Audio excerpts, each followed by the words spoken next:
sommes dans l'Épître aux Hébreux, au chapitre 16. Et nous allons débuter la lecture au verset 10.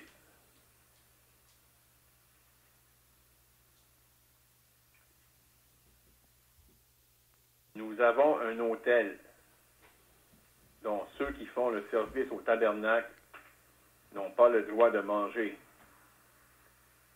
Les corps des animaux dont le sang est porté dans le sanctuaire par le souverain sacrificateur pour le péché sont brûlés hors du camp. C'est pour cela que Jésus aussi, afin de sanctifier le peuple par son propre sang, a souffert hors de la porte. Sortons donc pour aller à lui, hors du camp, en portant son opprobre. Car nous n'avons point ici-bas de cité permanente, mais nous cherchons celle qui est à venir. Par lui, offrons sans cesse à Dieu un sacrifice de louange, c'est-à-dire le fruit de lèvres qui confesse son nom. Et n'oubliez pas la bienfaisance et la libéralité, car c'est à de tels sacrifices que Dieu prend plaisir. Obéissez à vos conducteurs et ayez pour eux de la déférence, car ils veillent sur vos âmes, dont ils devront rendre compte. Qu'il en soit ainsi, afin qu'ils le fassent avec joie, et non en gémissant, ce qui ne vous serait d'aucun avantage. Priez pour nous, car nous croyons avoir une bonne conscience, voulant en toutes choses bien nous conduire. C'est avec instance que je vous demande de le faire, afin que je vous sois rendu plus tôt. Que le Dieu de paix, qui a ramené d'entre les morts le grand berger des brebis, par le sang d'une alliance éternelle, notre Seigneur Jésus, vous rende capable de toute bonne œuvre pour l'accomplissement de sa volonté. Qu'il fasse en vous ce qui lui est agréable, par Jésus-Christ, auquel soit la gloire au siècle des siècles. Amen. Je vous prie, frères, de supporter ces paroles d'exhortation, car je vous ai écrit brièvement. Sachez que notre frère Timothée a été relâché. S'il vient bientôt, j'irai vous voir avec lui. Saluez tous vos conducteurs et tous les saints. Ceux d'Italie vous saluent. Que la grâce soit avec vous tous. Amen.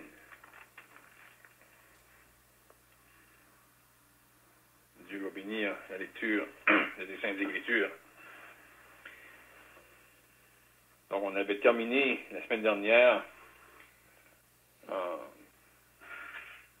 regardant en particulier le verset 10, où l'auteur de l'Épître aux Hébreux, à différents endroits dans l'Épître, il va faire des points pour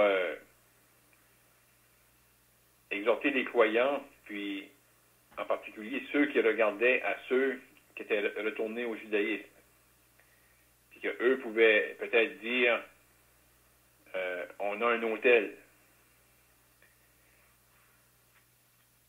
Puis vraiment, on a fait ressortir la semaine dernière comment l'auteur de l'Épître aux Hébreux, pour encourager les croyants, il leur dit, nous avons un autel, dont ceux qui font le service au tabernacle n'ont pas le droit de manger. Puis, vraiment, cette expression-là, on peut aussi la relier. Là, ici, on a l'expression, nous avons un autel. Puis, auparavant, au chapitre 8, le début du chapitre 8, l'auteur pouvait dire le point capital de ce qui vient d'être dit. C'est que nous avons un tel souverain sacrificateur. En parlant du Seigneur Jésus-Christ, qui était supérieur à tous les types qui pouvaient exister sous la loi.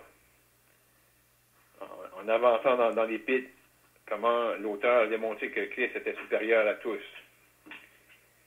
Et là, il encourage les croyants en disant, nous avons un autel. Et plus loin, on est exhorté, lorsque l'auteur fait aussi un parallèle avec ce qui était fait sous la loi, les sacrifices, et comment les sacrifices pour le péché étaient amenés hors du camp et brûlés. Là, il fait ressortir comment, de la même manière, Christ, pour sanctifier le peuple, a souffert hors de la porte. Et là, comment on est exhorté à aller à lui. Et par lui, au verset 15, d'offrir sans cesse à Dieu un sacrifice de louange, c'est-à-dire le fruit de lèvres qui confesse son nom. Donc encore là, à la fin de l'Épître, l'auteur veut encourager et fortifier les croyants, ceux qui ont cru dans le Seigneur Jésus. Même s'il y en a qui ont abandonné, il y en a qui sont retournés au judaïsme et qui pouvaient peut-être essayer de dire qu'ils avaient quelque chose de plus, mais vraiment ils avaient beaucoup moins. Ils n'avaient rien. Ils avaient seulement les ombres de ce qui était à venir et qui étaient appelés bientôt à cesser.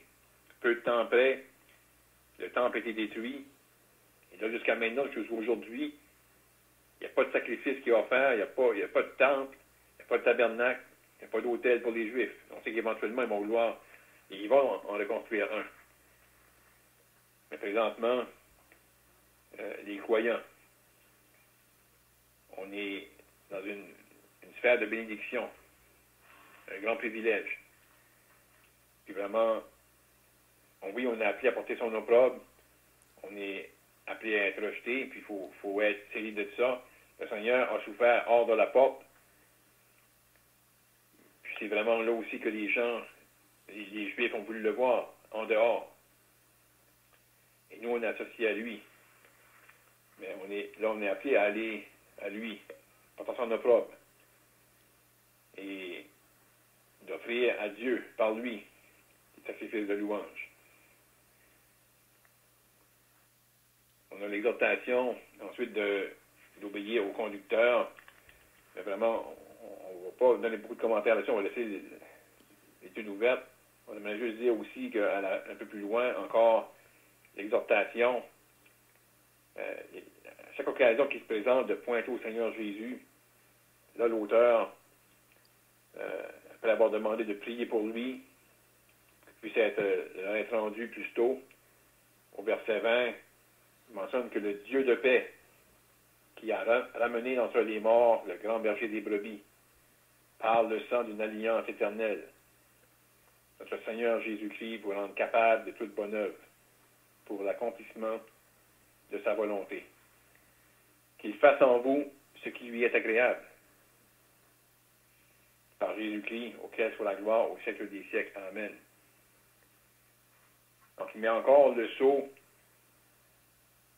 comment le Dieu de paix, ce même Dieu que les Juifs adoraient, que les Juifs disaient croire en.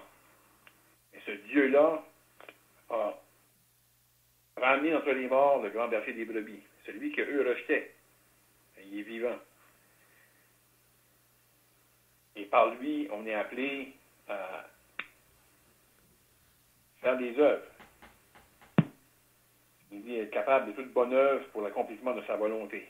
Donc, pour les croyants, de penser dans la persécution, de savoir, oui, on est rejeté, oui, on est méprisé, mais vraiment, on est associé à celui que Dieu a ressuscité des morts. Et par lui, on peut travailler à des bonnes œuvres et à travailler à la volonté de Dieu. Donc, ça devait être une chose d'encouragement pour les croyants. cette exhortation-là est la même pour nous aujourd'hui. De penser qu'on peut travailler à la volonté de Dieu, à l'accomplissement de la volonté de Dieu. Donc, on ne va pas en dire plus, on va laisser l'étude ouverte. On encourage les frères à participer par des questions et des commentaires et qu'on pourrait tous avoir un bon temps ce soir sous l'étude de la parole de Dieu.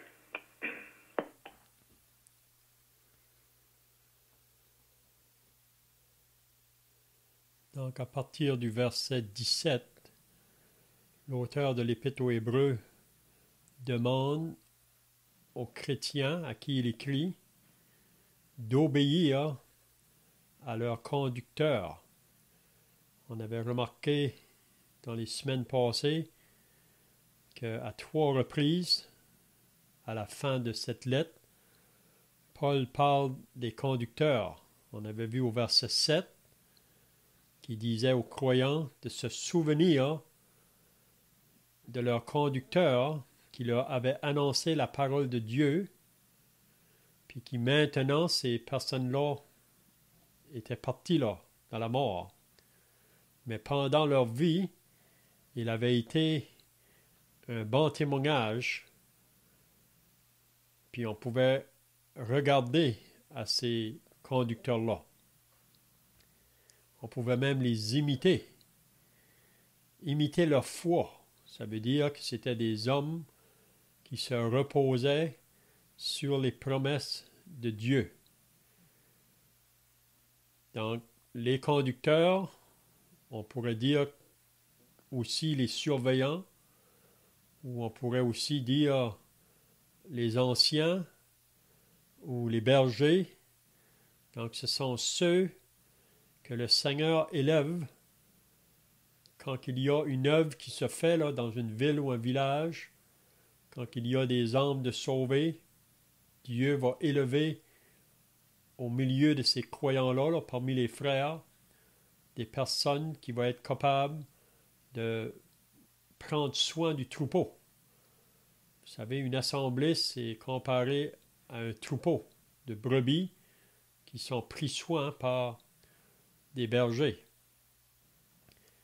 Donc, l'auteur demandait aux chrétiens de se souvenir de ceux qui avaient marché parmi eux, ces hommes-là, puis qui avaient marché fidèlement jusqu'à leur mort, en s'appuyant sur les promesses de Dieu, que Dieu allait prendre soin d'eux dans tous les aspects de leur vie. On avait vu au verset 8 que Jésus-Christ est le même, hier, aujourd'hui et éternellement. Donc, si le Seigneur Jésus a pris soin de ces frères-là qui ont marché fidèlement pour lui, il est le même aussi pour nous aujourd'hui. Que si on marche dans l'obéissance de la parole, dans la fidélité de la parole de Dieu, le Seigneur aussi va prendre soin de nous. Même si on aura à connaître des persécutions ou l'opposition, vous savez que ces croyants ici à qui l'auteur écrit, beaucoup d'entre eux autres avaient perdu leurs biens pour la cause de Christ. Puis on sait que nous, ici au Canada, peut-être qu'on ne connaît pas la persécution aussi forte, mais ça pourrait venir, on ne sait pas. Ça pourrait changer, hein? Ça prend juste un changement de gouvernement parfois.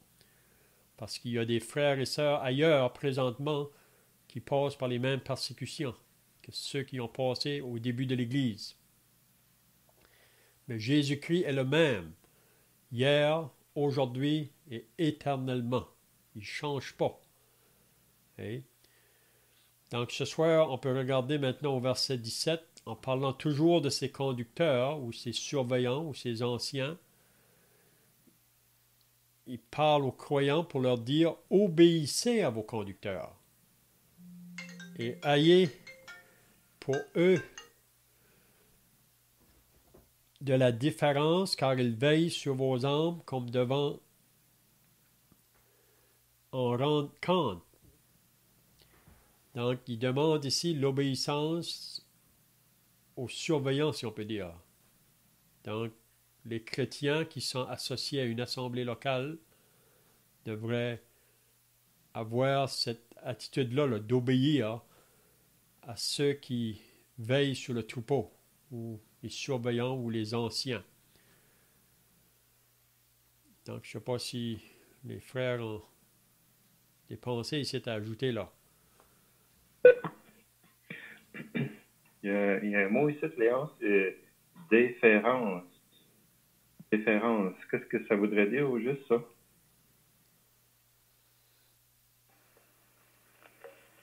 Le mot différence, c'est la définition, c'est-à-dire c'est un respect qui porte à se conformer à la volonté ou au sentiment de quelqu'un. Donc, on a du respect pour quelqu'un, puis à cause de ça, on va vouloir se conformer à leur volonté ou à leurs sentiments. Dans le contexte ici, c'est relié. Le fait que ça mentionne, ayez pour eux de la déférence, car ils veillent sur vos âmes. Donc, c'est un respect pour ces personnes-là qui veillent sur les âmes des croyants. Puis, on va vouloir se conformer à leur volonté ou leurs sentiments, mais c'est clair dans le passage, c'est pas leur volonté personnelle. Ces personnes-là vont chercher à connaître la volonté de Dieu et manifester les sentiments de Dieu envers l'œuvre de Dieu.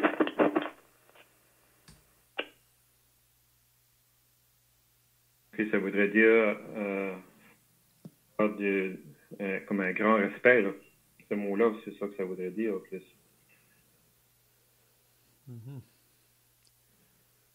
Même dans l'épître de Pierre, Pierre demande aux croyants en général là, de se soumettre aux anciens. Donc on voit, il y a 5 formes de soumission qu'on voit même dans l'épître de Pierre. Premièrement, notre première soumission, c'est envers le Seigneur. Et on doit toute notre soumission au Seigneur, parce que c'est lui qui est le chef de l'Église. Donc on devrait obéir au Seigneur. C'est à lui, premièrement, qu'on doit toute soumission, toute obéissance. Mais il y a quand même des autorités que Dieu a établies sur la terre, puis on est appelé aussi à nous soumettre. Donc il parle de la soumission aux autorités et donc au gouvernement. Donc les chrétiens, on devrait être de ceux qui se soumettent aux autorités. On ne devrait pas être des personnes qui causent des problèmes dans la société. On vit dans un monde aujourd'hui où on ne veut plus se soumettre aux autorités. Chacun veut faire comme qu'il lui semble bon. Mais vraiment, ça amène le désordre, puis ça amène toutes sortes de difficultés. Mais on est appelé à être soumis. On a autant qu'il ne nous demande pas de faire des choses contraires à la volonté de Dieu. Et s'il nous demande de faire des choses contraires, là, on ne devrait pas se soumettre. Le deuxième côté de la soumission qu'on voit dans la parole, c'était les esclaves envers leur maître. Mais on sait que maintenant, parmi nous, dans le pays ici, il n'y a plus ça, esclaves au maître. Mais on pourrait faire une application que quand on est au travail, on devrait être soumis à nos patrons. On devrait avoir cette attitude-là au travail. On devrait être un exemple vraiment au travail. Parce que vous savez, ça c'est un autre aspect que beaucoup de gens aujourd'hui ont de la difficulté à se soumettre à leur employeur, à leur employé. Donc, la soumission quand on est au travail. Puis ensuite, la troisième sphère de soumission, c'est dans 1 Pierre chapitre 3, quand que Pierre dit que les femmes doivent être soumises à leur mari. Donc ça, c'est dans la sphère du foyer. Donc le mari dans le foyer, c'est lui qui est responsable pour toutes les décisions qui est prises là dans le foyer. Un jour, le mari va rendre compte à Dieu pour les décisions qui ont été prises. La femme, elle, c'est pas que le mari ne va pas considérer sa femme. S'il y a des décisions à prendre, ou vous savez, parfois il peut y avoir, ça peut être face avec les enfants, ou des décisions même pour faire des achats, ou quoi que ce soit. Mais peut-être qu'à un moment donné, le mari peut voir d'une manière, puis peut-être la femme peut voir différemment. Mais c'est là, là que rentre la soumission vraiment là. Parce qu'à un moment donné, il faut prendre une décision, mais peut-être si on n'est pas... Mais il faut prendre la décision.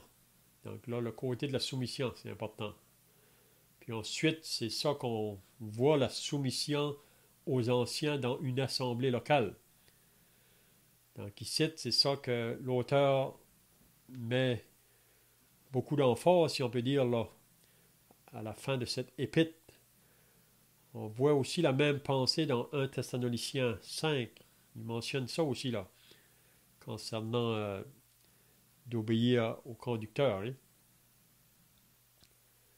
Parce qu'ils vont rendre compte à Dieu, comme les pères de famille vont rendre compte à Dieu un jour pour toutes les décisions qui ont été prises dans le foyer. Donc c'est la même chose dans l'assemblée. Ceux qui vont rendre compte à Dieu pour les décisions d'une assemblée, ce sont les responsables. Hein?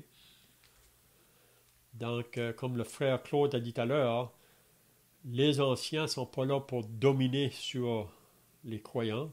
Ils sont simplement là pour les aider dans leur marche chrétienne, pour enseigner la parole, pour les même donner des conseils parfois, si les chrétiens ont des questions.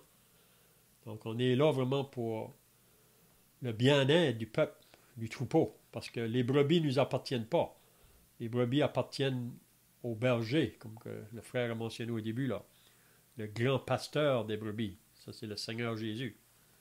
Mais nous, il confie des tâches aux responsables de veiller sur chaque assemblée ou chaque troupeau.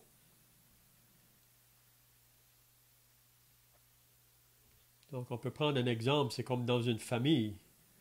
Et dans la famille, les enfants sont appelés à obéir à leurs parents, honorer leurs parents.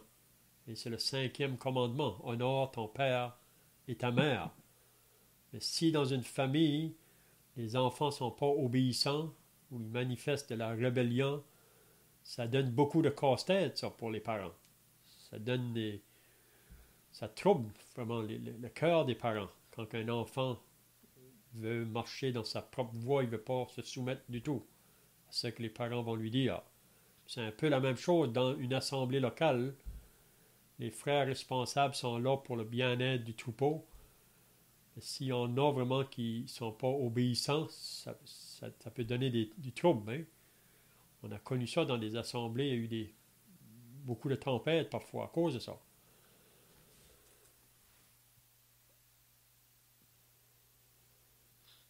Parce que dans 1 Thessaloniciens 5, là, je veux juste lire qu'est-ce qu'il dit là, c'est un peu la même pensée. Nous vous prions, frères, d'avoir de la considération pour ceux qui travaillent parmi vous, qui vous dirigent dans le Seigneur et qui vous exhortent.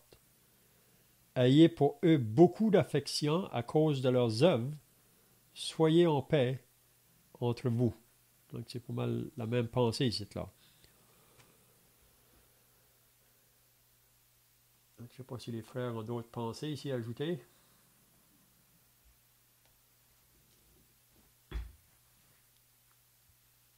Peut-être qu'on pourrait donner un exemple ici, là, que si dans une assemblée, il y a une décision qui devrait être prise, on pourrait prendre l'exemple peut-être pour l'heure des réunions. Mais souvent, avant de faire la décision, avant que les frères prennent une décision, ils vont souvent considérer les frères et sœurs dans l'assemblée, puis surtout, si on va considérer l'heure, là, souvent on va regarder pour les frères et sœurs qui sont peut-être plus loin de l'assemblée, donc on va essayer de placer une heure que ça va faire pour tout le monde, là. Mais peut-être que ça pourrait arriver à un moment donné qu'on fait une décision, puis peut-être que pour peut-être que... Mais quand la décision est prise, là, c'est là le côté que la soumission est importante, là. Puis ça, c'est pour chacun de nous, hein, chaque frère et sœur, d'avoir cette attitude-là, là. Ça amène vraiment une bénédiction vraiment pour l'Assemblée.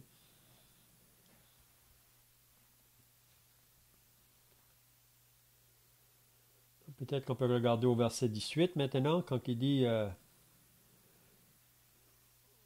on ne sait pas qui a écrit la lettre de l'Épître aux Hébreux.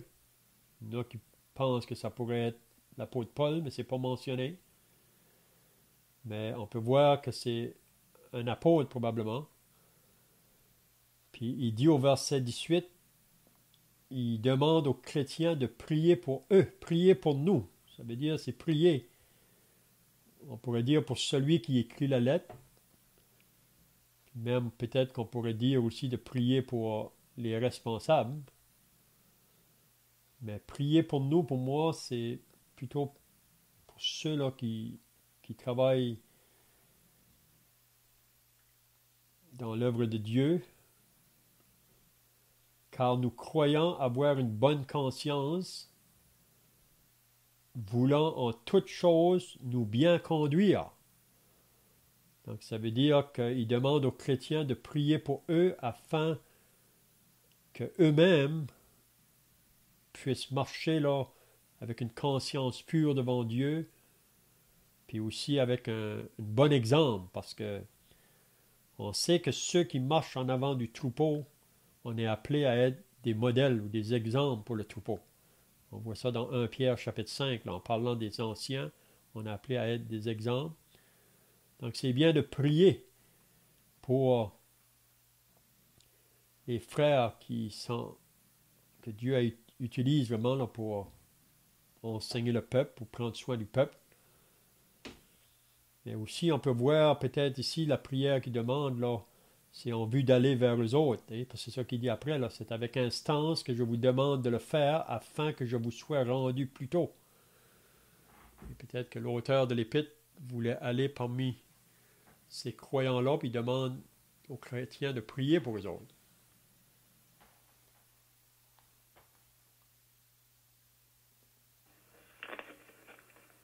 On peut penser, même si on ne sait pas qui est l'auteur, on sait que les apôtres puis tous les écrivains de la parole de Dieu avaient comme désir d'exhorter le peuple de Dieu, les encourager, soit par des lettres, soit par leur présence, par leur ministère qu'elle a pu faire de vive voix dans leur présence. Puis on pense, l'apôtre Paul, après avoir fait son premier voyage missionnaire, par la suite, il a à cœur d'aller par toutes les villes où il avait évangélisé pour voir dans quel état étaient les croyants, dans quel état étaient les frères. Il voulait aller là pour de manière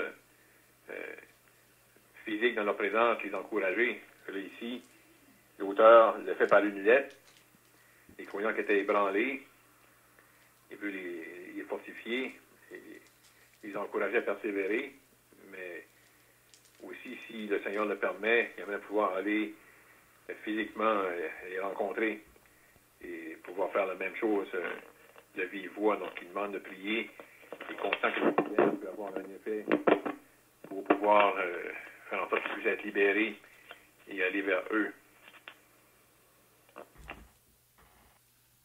Parce qu'on sait qu'il y a toujours l'ennemi, le diable, qui veut toujours mettre des embûches à l'œuvre de Dieu, même qui peut mettre des obstacles devant les frères qui travaillent pour enseigner le peuple de Dieu, là, même ceux qui voyagent.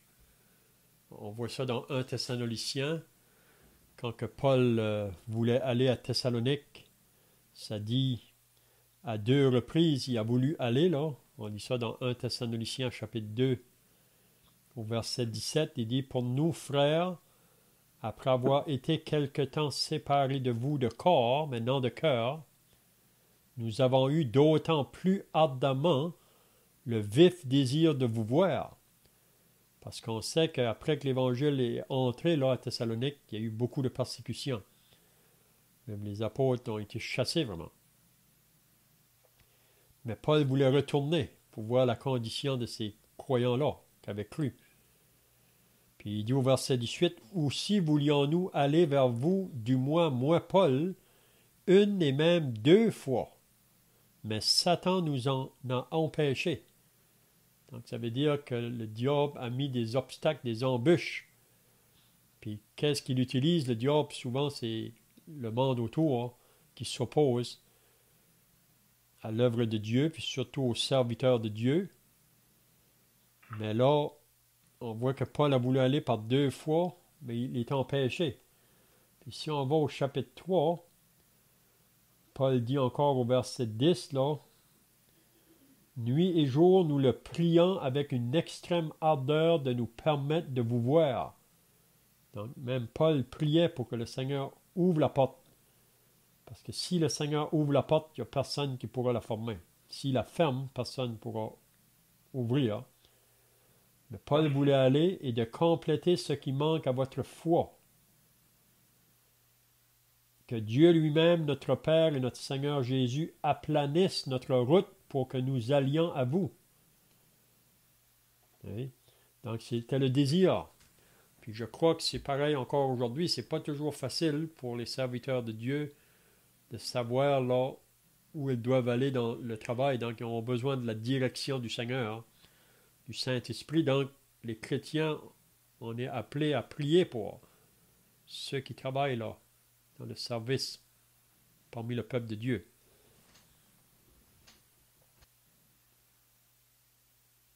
Dans Philémon 22, là, ça parle, c'est presque la même chose. Là. Alors j'espère vous être rendu grâce à vos prières. Ici, c'est avec instance que je vous demande de le faire afin que je vous sois rendu plus tôt. On dirait que ce serait l'apôtre Paul ici. Hein? Je sais pas. Je dirais que C'est ça. Donc, c'est l'apôtre Paul qui demande de prier encore là. Pour lui, on voit ça aussi dans Éphésiens. Paul demande aux chrétiens de prier pour lui quand il va pour annoncer l'Évangile, là, pour que les portes puissent s'ouvrir. Donc, il vient de prier pour les serviteurs de Dieu.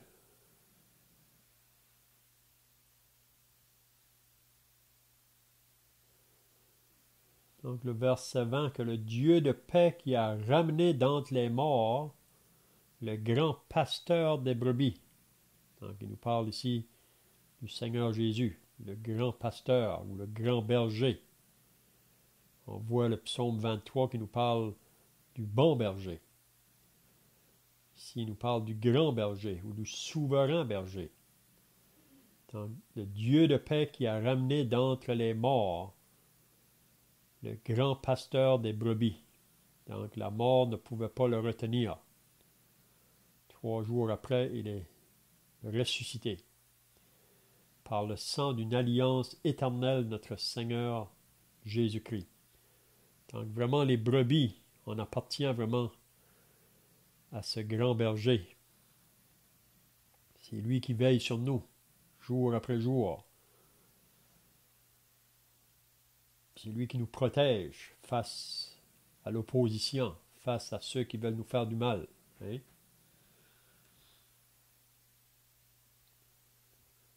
Il dit qu'il vous rende capable de toute bonne œuvre pour l'accomplissement de sa volonté et fasse en vous ce qui lui est agréable par Jésus-Christ, auquel soit la gloire au siècle et des siècles. Amen. Donc, comme le frère a mentionné au début, qu'on est appelé à travailler dans son œuvre. Chaque frère et sœur, nous avons tous un travail à faire dans l'œuvre de Dieu. On a tous reçu un don spirituel, puis c'est pour que ça soit utilisé là, pour le bénéfice de tout le peuple de Dieu. Hein?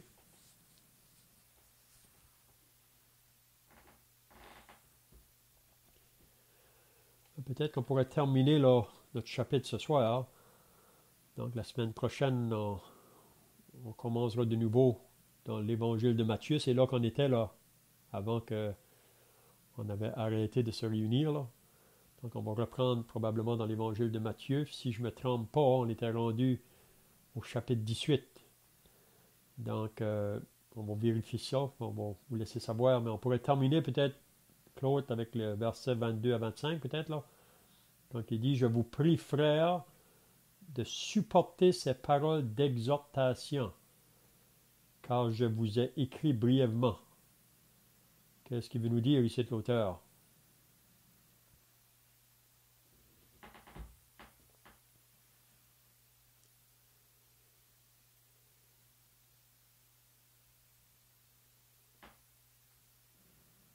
nous exhorte de prendre ça vraiment à cœur, quelque chose comme ça, qu'il voudrait dire. Mhm.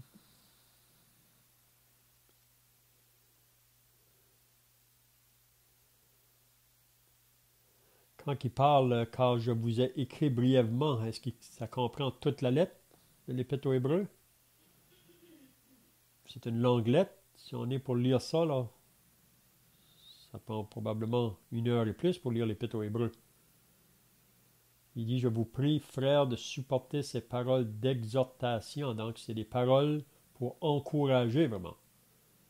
Même il demande aux chrétiens de, même s'il y a des choses peut-être qu'il a pu dire, parfois peut-être qu'on saisit peut-être pas toujours qu'est-ce que la personne veut nous dire, mais pour lui qui l'a écrit là, il a fait dans le but d'exhorter les chrétiens, pour les encourager, parce qu'ils passent par des temps très difficiles.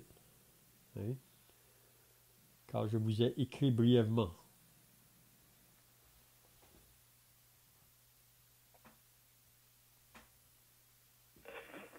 On sait que ici, l'auteur, tout au long de l'Épître, il veut tourner les regards sur la personne du Seigneur Jésus, puis l'exalter, puis le mettre en contraste avec tous les types qu'il y avait dans l'Ancien Testament sous la loi, puis à lequel les Israélites étaient encore attachés.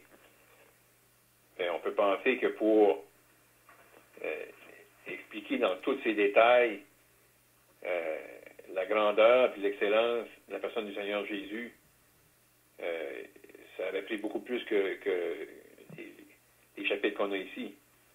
Même si l'épître semble longue, mais pour parler en détail, adresser tous les points qui concernent le Seigneur Jésus-Christ, puis le mettre en contraste avec la loi et les sacrifices, c'est peu. Puis, mais pour ceux qui étaient dans la situation, puis possiblement qu'il y en avait qui étaient ébranlés, puis peut-être que même sur le coup, il y avait peut-être des choses un peu difficiles à saisir, à comprendre, mais il les exhorte de supporter ces paroles d'exhortation. Parce qu'éventuellement, si qu'ils s'arrêtent, puis qu'ils les considèrent, puis qu'ils les saisissent toutes, ça va vraiment les encourager, puis les fortifier, puis faire en sorte qu'ils vont être gardés, puis ils vont pouvoir persévérer dans les jours mauvais. Mhm.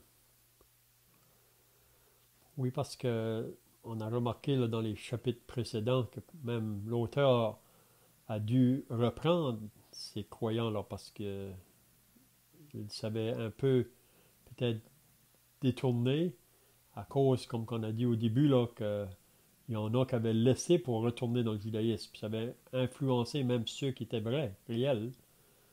Donc, quand l'auteur a écrit, là, il a dû même reprendre pour les... Mais c'était dans le but de les encourager, pas pour le... C'était pas pour leur faire du mal. Hein? Donc, il dit, je vous prie, frères, de supporter ces paroles. Donc, parce que quand on exhorte, parfois, comme le frère vient de dire, peut-être qu'on ne comprend pas toujours clairement qu'est-ce que le frère veut dire, mais c'est toujours dans le but d'encourager, là.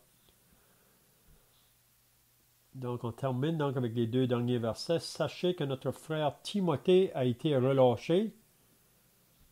S'il vient bientôt, j'irai vous voir avec lui. Ici, c'est vraiment un verset là, que plusieurs, la raison pourquoi ils pensent que c'est l'apôtre Paul qui a écrit l'épître, c'est à cause qu'il mentionne Timothée à la fin. On voit ça que Paul a travaillé beaucoup avec Timothée. Mais encore là, on n'a pas vraiment les preuves, mais sachez que notre frère Timothée a été relâché. Je ne sais pas si que Timothée était emprisonné, là, quand il dit qu'il a été relâché. Mais Paul l'attendait. S'il vient bientôt, j'irai vous voir avec lui.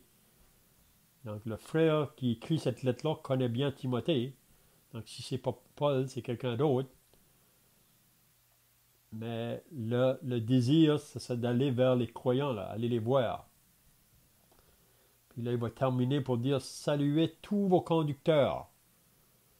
Donc, faisez pas d'exception de personne, de favoritisme. Saluez tous les responsables, ceux qui vous dirigent, et tous les saints. Ceux d'Italie vous saluent, que la grâce soit avec vous tous. Amen. Je ne sais pas si les frères ont d'autres choses à ajouter là. Sinon, on peut terminer. Ceux d'Italie, ça doit être l'Assemblée de Rome. Mhm. C'est ça. Puis probablement, c'était, comment je dirais, c'est peut-être juste une partie là, des croyants de Rome. Mais il fallait qu'ils se saluaient tous là.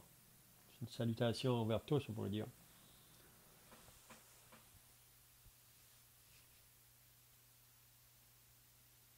Un frère peut terminer par la prière. Puis, comme j'ai dit, la semaine prochaine, on va être dans Matthieu. Pour moi, je crois qu'on est rendu au chapitre 18, là. S'il y a des changements, on va laisser savoir, mais si on ne vous parle pas, on va commencer au chapitre 18 de Matthieu. Donc, un frère peut terminer par la prière.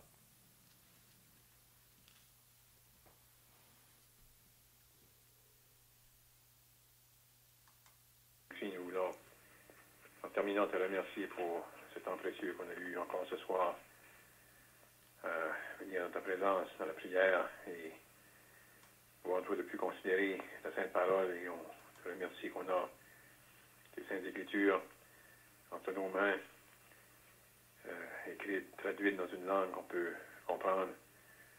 Et on veut te remercier pour ces vérités précieuses qui concernent ton Fils et ton peuple, ceux qui ont été rachetés un grand prix.